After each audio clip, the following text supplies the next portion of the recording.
Hello, friends and extended family. Um, Today I wanted to talk a little bit about mysticism. And this isn't a topic I'm an expert in. It's not something I can claim to be any more than I could claim to be a Christian. Although I do try to follow Christian precepts, I would have to be, you know, master of these things to consider myself these things. So I consider myself sort of a neophyte, which is basically just a a student of life. And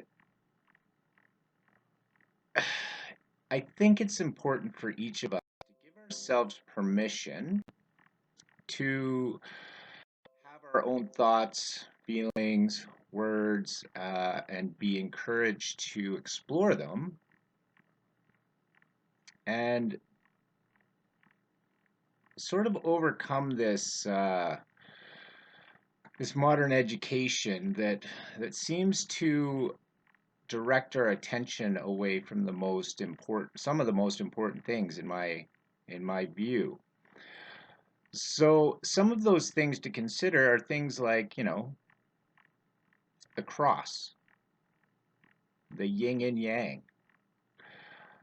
These are the most simplistic symbols, and yet if we look into them with curiosity and applied knowledge, we can sort of expand on these symbols and extract greater meaning from them.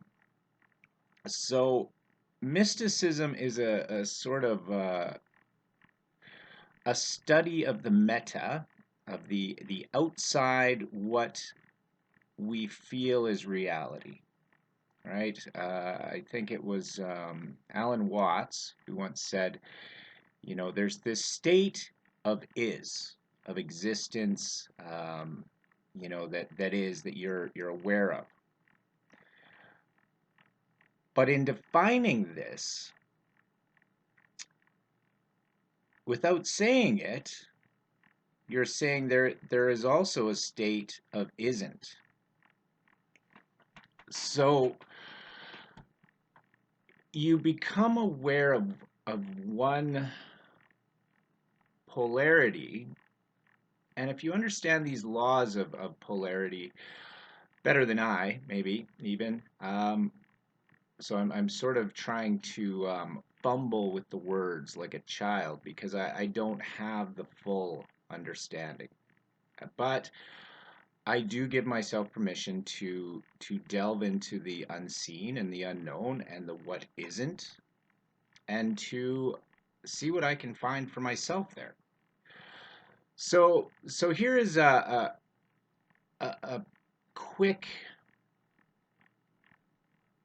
examination of something like the cross.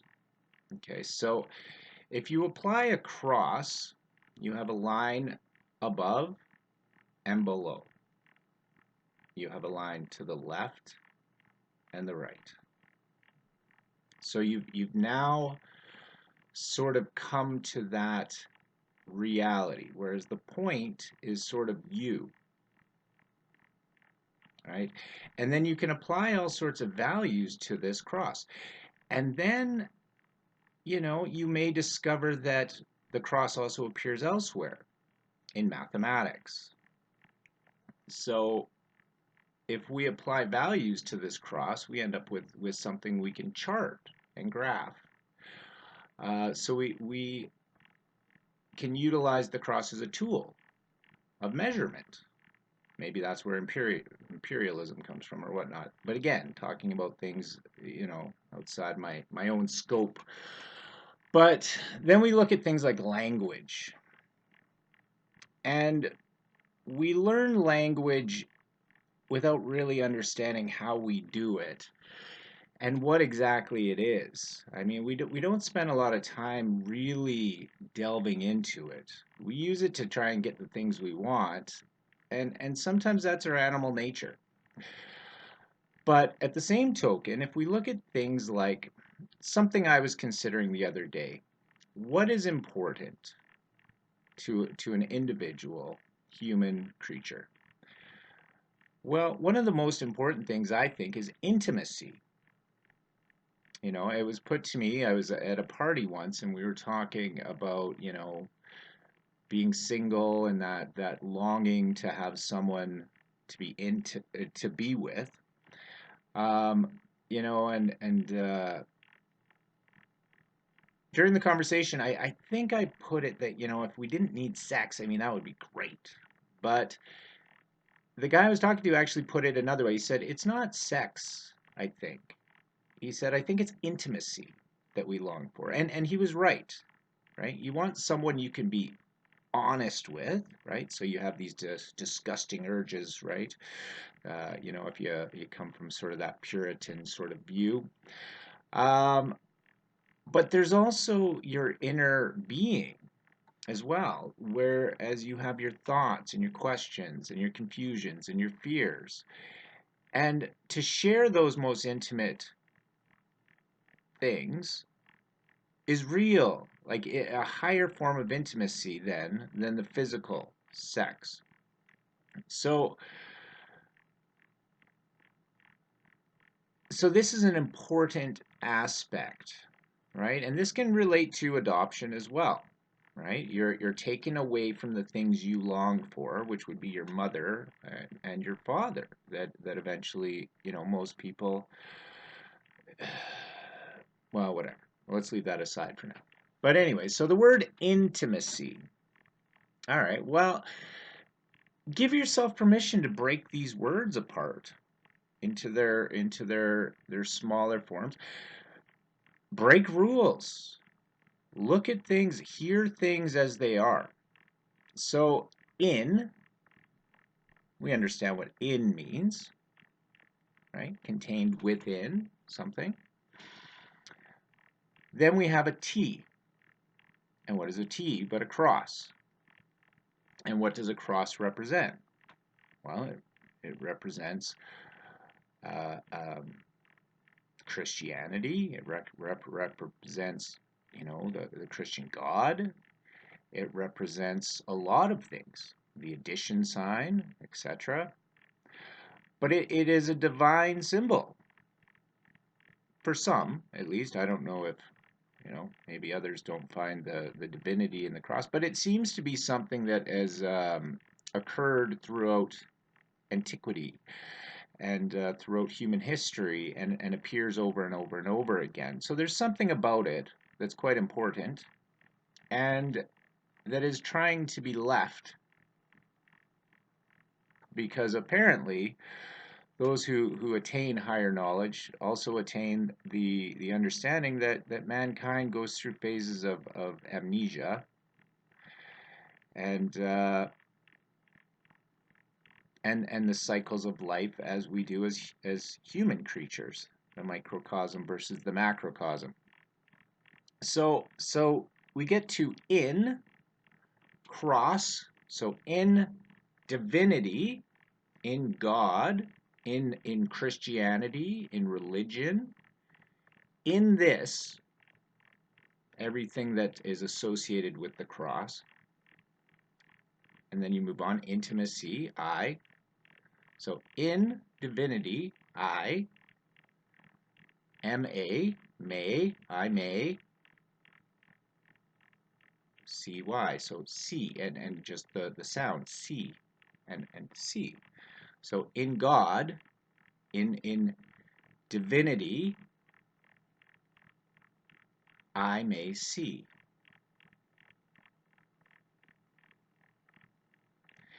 And if you enter in to what is the highest form of intimacy, I think would be holy matrimony. So if you enter in to this contract, in God I may see. So in this union, there is something that I may see. Intimacy. So this is just an example of how my mind works and thinks. And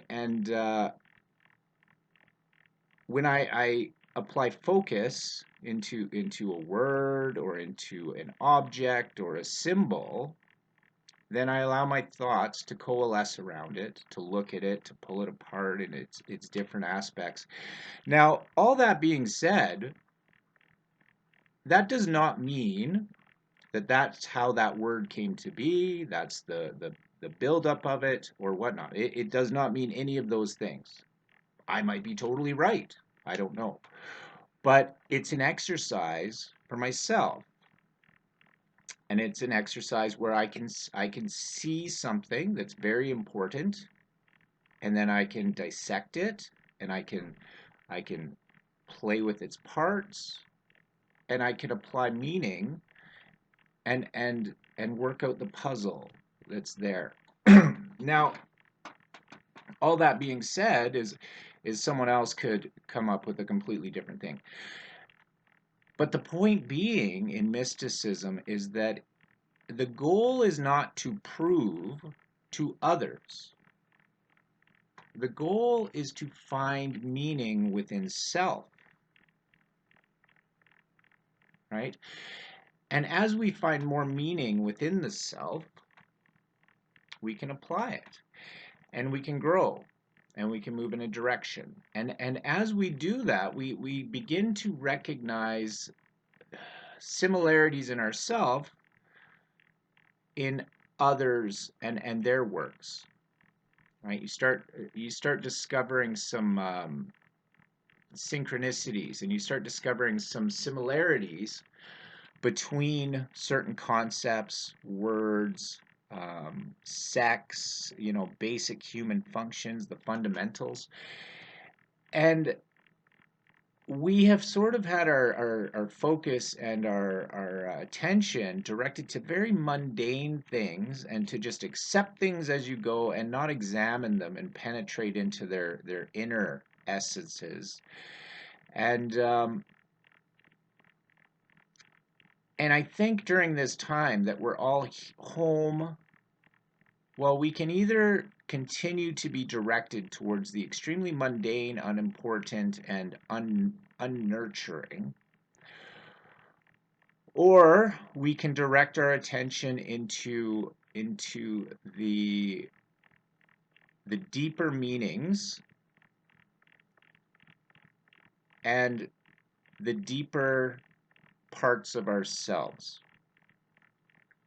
And I think that if more people can give themselves permission to develop those faculties, then I think maybe this world could pull through without being turned back a few notches on the dial towards a more shallow, violent, lustful hell of sorts. And it's a complex process, and ultimately I think what it is that we want recognition from the outside world. And we can do that through two ways. We can do that through destructive, poor behavior, attention-seeking attitudes, etc. Or we can try to come to the truth within ourselves and become comfortable with it as much as we can to a certain degree, and then let that truth sort of shine forth into the world. And I think it's through this act of selflessness, because there is vulnerability that comes with this act of sharing our inner truths, because certainly we can get riled up, jump the gun, and start spewing forth inaccuracies, as I may be. But what I'm trying to share with you is just the processes of finding the mysteries again in the mundane, the dogmatic, and what we have taken for granted, so that we may come to a place of gratitude through appreciation of higher values.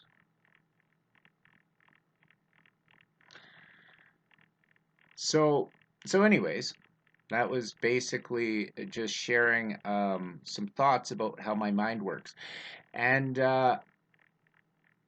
ultimately, um, my form of thinking um, doesn't necessarily translate into manifesting riches and wealth beyond your wildest dreams in material. But what it can result in is riches and wealth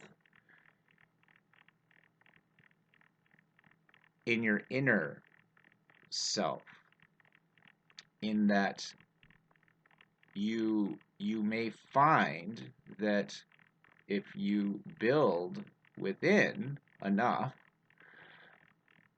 that you will give yourself a sort of calmness and a sort of safety and security within yourself, that you're okay regardless of what happens outside yourself, and that you now have the choice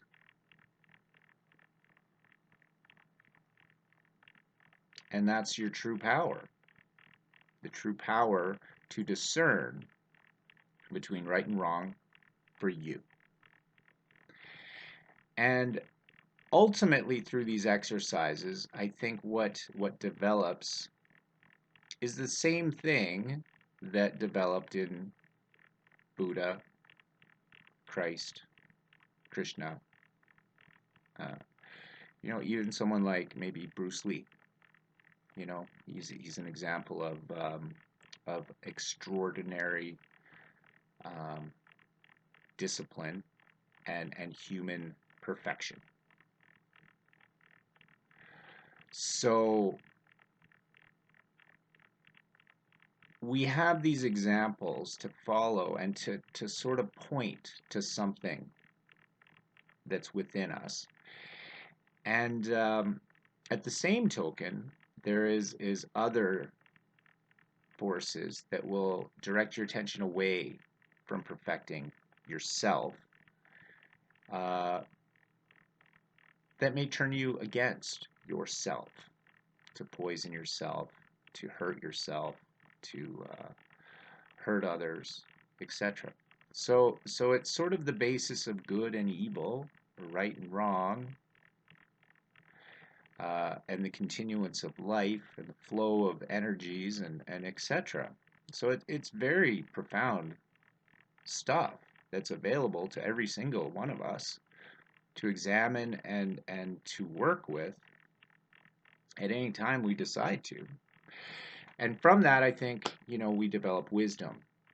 And although we've developed a lot of very intellectually powerful people, we've fallen away from wisdom and what to do with that intellect and where to direct it. And I recommend to anyone to try and find some higher knowledge to invest themselves in and to follow and to extract the values for yourself. And that can be take on many forms: observing nature, meditation, um, scripture, metaphysics, mysticism, esotericism, etc. Or just examining your own life, or trying to expand your consciousness into your dreams while you're sleeping, gaining more experience for yourself. That's the real wealth, in my opinion. We enter into this world at some point consciously, and you can gather up as much material as you want. You can gather up as much body mass as you want.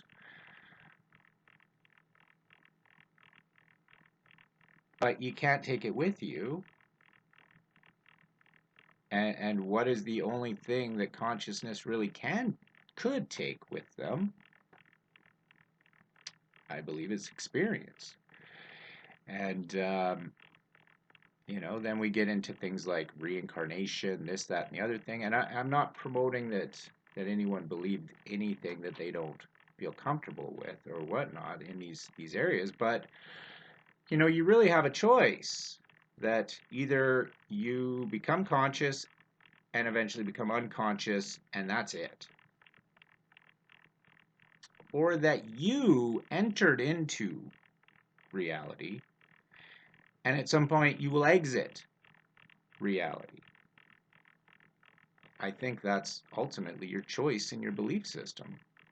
So the most profound concepts can be found in the cross, in the yin and yang, in the most basic things of our life.